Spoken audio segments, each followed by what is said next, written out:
Viewers আসসালামু আলাইকুম। আজকে আমি কথা বলবো কিভাবে ঘরে বসে অনলাইনে আপনাদের মামলার পরবর্তী তারিখ এবং কি মামলার পরবর্তী তারিখে কি ধরনের ইয়ে হবে সেটা ঘরে বসে অনলাইনের মাধ্যমে জানতে পারবেন যে মামলার পরবর্তী তারিখ এবং পরবর্তী তারিখের সারসংক্ষেপ। তো আগে মামলা যাদের মামলা আছে আগে মামলার তারিখ জানার জন্য যে অ্যাডভোকেট আছে অ্যাডভোকেট বা অ্যাডভোকেট মোহরীকে ফোন দেওয়া লাগতো বা দিনের পর দিন ফোন দিয়ে হয়তো ডেট জানতে হতো। তো এখন আর সেই ঝামেলাতে না গিয়ে নিজে ঘরে বসেই আপনি দেখতে পাবেন যে আপনার মামলার পরবর্তী তারিখটা কবে এবং সেই তারিখে কি হবে। তো আপনারা পুরো ভিডিওটি দেখতে আমার সঙ্গেই থাকবেন এমনকি কিভাবে কি ভাবে দেখতে হয় আমি সেটা দেখিয়ে দেব আপনাদেরকে।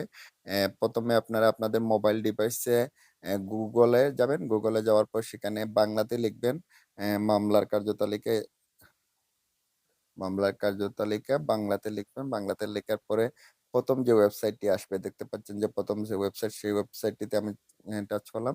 টাচ করার পর এই যে ওয়েবসাইটে নিয়ে আসছে এই ওয়েবসাইটে আসবেন। কার্যতালিকা লেখা থাকবে সকল মামলার তথ্য এই ঠিকানায় এখান থেকে পাওয়া যাবে।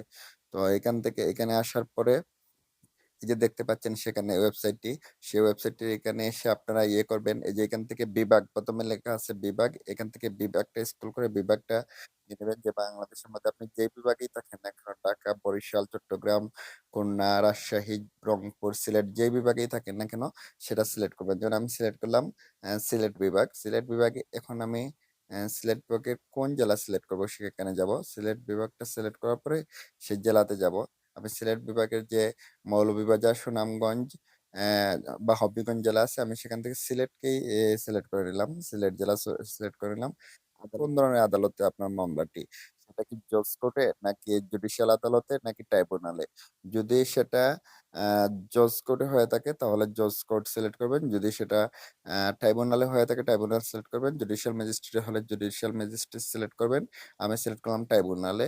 এখন ট্রাইব্যুনাল যত ধরনের ট্রাইব্যুনাল আছে সবগুলো ট্রাইব্যুনাল কিন্তু এখানে দেখাবে। আদালত নির্বাচন করুন। এখানে দ্রুত বিচার ট্রাইব্যুনাল আছে, জননিরাপদ বিঘ্নকারী ট্রাইব্যুনাল আছে, সাইবার ট্রাইব্যুনাল আছে।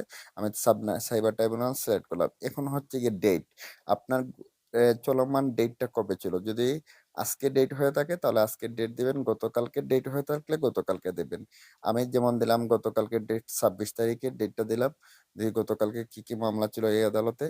এই যে সার্চ করার পরে দেখতে পাচ্ছেন সাইবার ট্রাইব্যুনাল সিলেট দৈনিক কার্যতালিকা এই যে ২৬/৬/২০২৪ এই যে প্রত্যেকটা মামলার কিন্তু এখানে বিস্তারিত বিশদ লেখা আছে।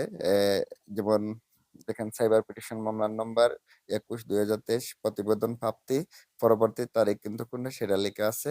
সেটা কিসের জন্য সেটার দিন ধার্য করা হয়েছে সেটাও এখানে লেখা থাকবে প্রতিবেদন প্রাপ্তির জন্য। তো প্রিয় ভিউয়ার্স এরকম তথ্যবহুল ভিডিও পেতে অবশ্যই আমাদের চ্যানেলটি সাবস্ক্রাইব করে আমাদের সাথে থাকবেন।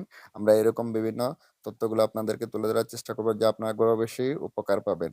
ধন্যবাদ সবাইকে আমাদের সাথে থাকার জন্য।